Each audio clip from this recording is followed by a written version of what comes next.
दोस्तों, आज हम लोग विज्ञान के बहुत महत्वपूर्ण प्रश्नों में का पार्ट 4 करेंगे, जिसमें हम लोग केमिस्ट्री के और 10 प्रश्न को देखे हैं। इससे पहले हमने इसके पार्ट 1, पार्ट 2 और पार्ट 3 को डाला है, जिसमें हमने 10-10 प्रश्नों को सेलेक्ट किया है। पहले 2 वीडियो में हमने फिजिक्स के 10 और 10 प्रश्न को सेलेक्ट किया था, और तीसरे वीडियो में हमने केमिस्ट्री के 10 प्रश्नों को सेलेक्ट किया है, और इस वीडियो में हमने 10 प्रश्नों को सेलेक्ट किया है जो कि केमिस्ट्री का है। और इस तरह से आपको केमिस्ट्री के 20 प्रश्न मिल जाएंगे। उसी तरह से हम लोग आगे बायोलॉजी के 2 पार्ट में हम लोग 20 प्रश्नों को देखेंगे। अगर आप अभी तक विज्ञान में कुछ नहीं पढ़े हैं तो बस इतना अगर आप याद कर लेंगे तो एग्जाम में बहुत अच्छा स्कोर कर पाएंगे। चलिए हम लोग अगला प्रश्न देखते हैं। वो प्रश्न है, उभयधर्मीय ऑक्साइड क्या है। और ये प्रश्न नंबर पार्ट का 1 होगा और सीरियली नंबर से ये प्रश्न नंबर 11 होगा। ठीक है,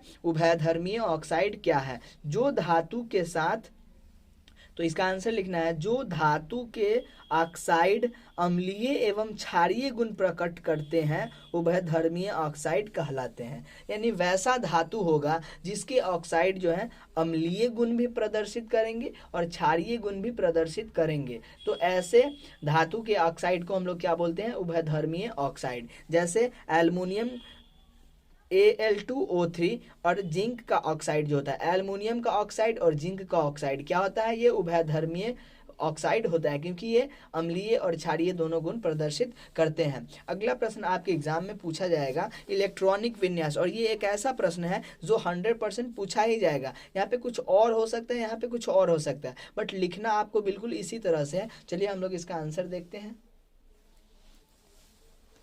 तो P15 और AR18 इसका हम लोगों को लिखना है। तो P15 का हम लोग लिखेंगे 1s2 2s2 2p6 3s2 3p6, और इन सभी को आप ऊपर वाले को जोड़ेंगे तो ये 15 पूरेगा। 2 और 2 4 और 6 10, 10 और 2 12 और 3 15। इस तरह से आपको लिखना है। अगर आपको इलेक्ट्रॉनिक विन्यास नहीं लिखने आता है तो अगर आप कमेंट करेंगे तो हम इस पर एक वीडियो बनाएंगे, तो उसके बाद आपको इलेक्ट्रॉनिक विन्यास लिखने आसानी से आ जाएगा। हम लोग देखते हैं अगला क्या है, AR आर्गन। और इसका एक प्रश्न एग्जाम में हर साल पूछा जाता है, तो आप इसे स्किप नहीं कर सकते। चलिए हम लोग देखेंगे।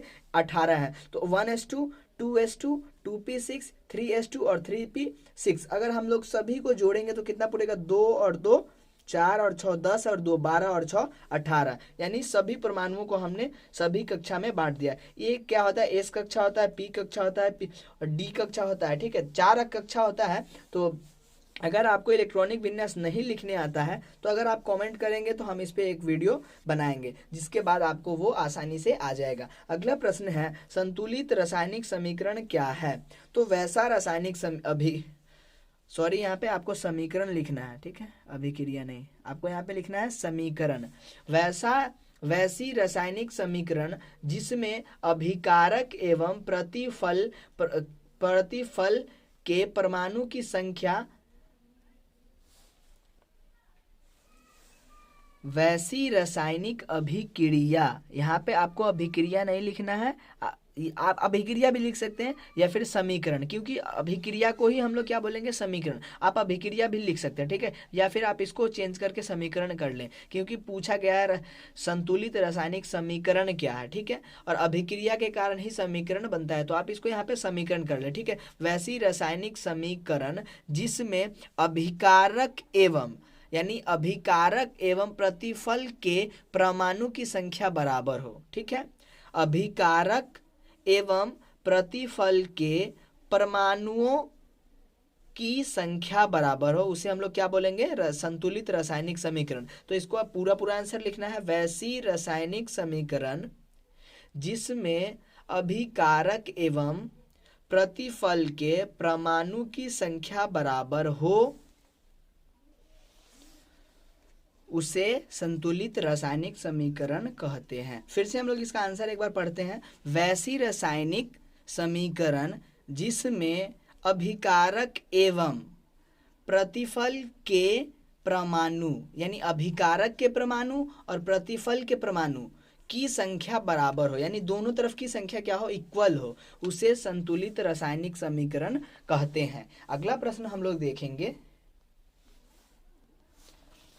लोहे को पेंट क्यों किया जाता है? और ये भी बहुत इम्पोर्टेंट प्रश्न है। हम जानते हैं कि लोहे की वस्तु नमी के कारण जंग का शिकार हो जाती है।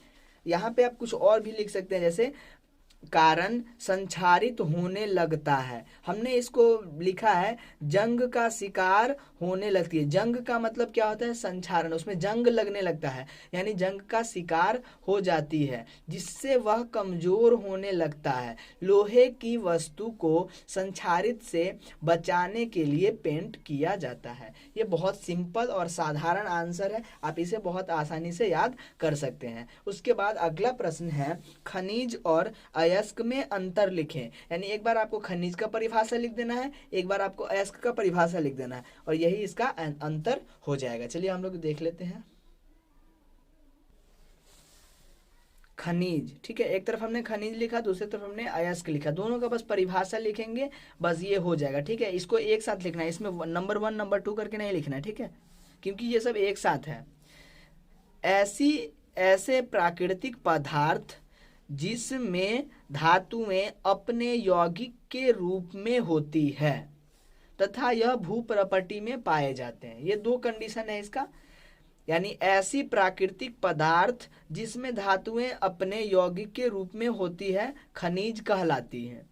यह भूप्रपटी में पाया जाता है। इतना आपको एक तरफ लिखना है। दूसरे तरफ आपको लिखना है अयस्क, वह खनिज जिससे धातुओं का निष्कर्षण किया जाता है अयस्क कहलाता है। बस इतना ही लिखना है। ये आपका खनिज और अयस्क में अंतर हो जाएगा। हम लोग अगला प्रश्न को देख लेते हैं, और ये प्रश्न बहुत इंपॉर्टेंट है। प्रश्न है समावयवता क्या है? तो हम लोग इसे समझेंगे। ये बहुत इजी प्रश्न है, इसे आप बहुत आसानी से याद कर सकते हैं, और ये बहुत इंपॉर्टेंट प्रश्न है। समावयवता की क्या है, या फिर समावयवता किसे कहते हैं? समावयवता से आप क्या समझते हैं? जब किसी कार्बनिक यौगिक का अणुसूत्र समान हो परंतु संरचना सूत्र अलग अलग हो। यानी अणुसूत्र का मतलब ये वाला सूत्र समान हो, और संरचना सूत्र का मतलब ये वाला सूत्र अलग अलग हो। देख रहे हैं, अलग अलग है, लेकिन दोनों का अणुसूत्र क्या है? समान है। जब किसी कार्बनिक यौगिक का अणुसूत्र समान हो परंतु संरचना सूत्र अलग अलग हो, समावयवता कहलाता है। C2H6O के दो श्रृंखला समावयवी हैं। हम लोग देखते हैं C2 यानी कार्बन की संख्या कितनी है? 2, हाइड्रोजन की संख्या कितनी है? 6, और ऑक्सीजन की संख्या कितनी है? 1। यहाँ पे आप इस वाले संरचना में देखेंगे कार्बन कार्बन, कितने कार्बन? 2 कार्बन, हाइड्रोजन 2 3 यहाँ पे है, और हाइड्रोजन 2 यहाँ पे, तो कितने 5 और 1 हाइड्रोजन यहाँ पे, तो कितने हो गए? 6। यानी 6 हाइड्रोजन और ऑक्सीजन कितने? 1। ठीक है, इसका संरचना किस तरह से बना? इस तरह से। यहाँ हम लोग देखेंगे ऑक्सीजन कितना? 1 मैच कर रहा है, कार्बन 1 और 1 कितना हुआ? 2, तो कार्बन की संख्या कितनी है? 2, और यहाँ पे H3 इसमें है और H3 इसमें है 6। यानी ये अणु की संख्या तो सेम है, अणु सूत्र तो ये है, बट इसका संरचना सूत्र क्या है? अलग अलग हो गया। इसी को हम लोग क्या बोलते हैं? समावयवता। जब किसी कार्बनिक यौगिक का अणु सूत्र समान हो परंतु संरचना सूत्र अलग अलग हो, समावयवी कहलाते हैं, और यह घटना समावयवता कहलाता है। आप ये आंसर आसानी से लिख सकते हैं। हम लोग अगला प्रश्न को देख लेते हैं।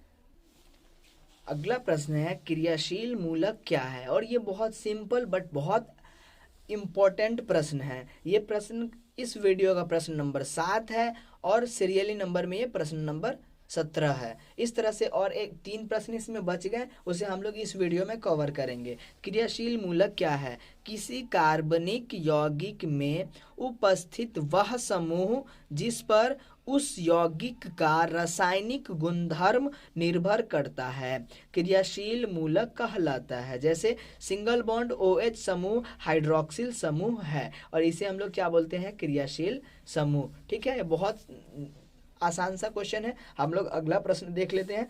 अगला प्रश्न है मेंडलीफ ने अपने आवर्त सारणी को कैसे तैयार किया, यानी वह उन्होंने किस मापदंड को अपनाया। चलिए हम लोगों को लिख देना है, तो हम लोग लिखते हैं इसको। आंसर लिखेंगे, मेंडलीफ ने अपने आवर्त सारणी को इस प्रकार तैयार किया था। पहला कंडीशन है, पहला उन्होंने मापदंड अपनाया, मेंडलीफ ने तत्वों को परमाणु के बढ़ते क्रम में सजाया। ठीक है। दूसरा उसने समान गुण वाले तत्वों को एक समूह में रखने का प्रयास किया। तीसरा है वो हम लोग देख लेते हैं,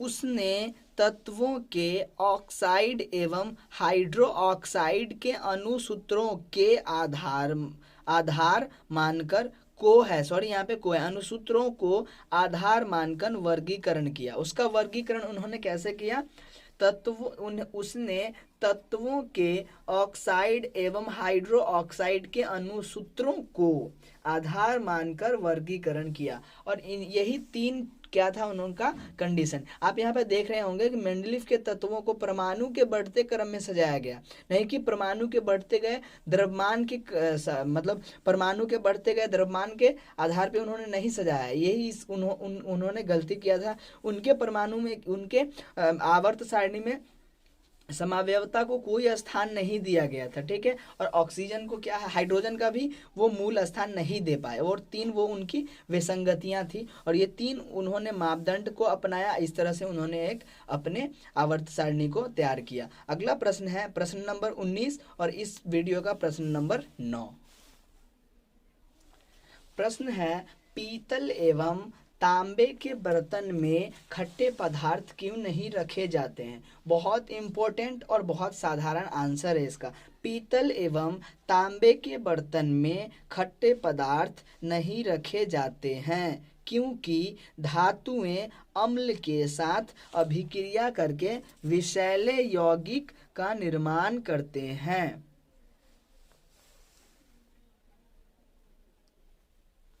जो हमारे शरीर के लिए हानिकारक हो सकता है। अतः यहाँ के बाद आपको लिखना है, अतः पीतल एवं तांबे के बर्तन में खट्टे पदार्थ नहीं रखे जा सकते हैं।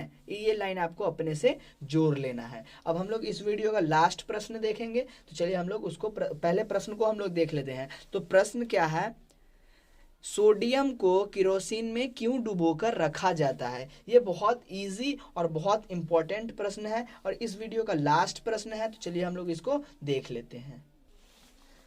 तो बहुत आसान इसका आंसर है, सोडियम यानी Na को केरोसिन में डुबाकर रखा जाता है। यहाँ तक लिखने के बाद आगे हम लोग लिखेंगे, क्योंकि सोडियम अधिक ज्वलनशील पदार्थ है। हम लोग सब लोग जानते हैं कि सोडियम क्या है, बहुत अधिक ज्वलनशील पदार्थ है, जो ऑक्सीजन के संपर्क में आते ही विस्फोट हो जाता है। जो इसमें ऑक्सीजन के संपर्क में, जैसे हवा के संपर्क में जैसे ही आता है, ये क्या होता है, विस्फोट हो जाता है। तो विस्फोट हो जाता है। इसी विस्फोट से बचाने के लिए सोडियम को केरोसिन तेल में डुबाकर रखा जाता है। इस तरह हमने इस वीडियो में केमिस्ट्री के 10 और प्रश्नों को ऐड किया हूँ, और ये टोटल प्रश्न 20 हो गया पार्ट 3 और पार्ट 4 को लेके। आगे हम लोग पार्ट 6 और पार्ट 5 को मिला के 20 बायोलॉजी के प्रश्न को देखेंगे। तो इस तरह से आप बहुत सारे प्रश्न को एग्जाम में कर पाएंगे। और इन प्रश्नों को अगर आप याद कर लेते हैं, ये बहुत साधारण शब्दों में लिखा हुआ है, तो आप एग्जाम में बहुत सारे प्रश्न को टच कर पाएंगे। अगर वीडियो पसंद आया हो तो वीडियो को लाइक कर दें, और चैनल पे नए हैं तो चैनल को कर ले सब्सक्राइब। मिलते हैं अगले वीडियो में, तब तक के लिए धन्यवाद।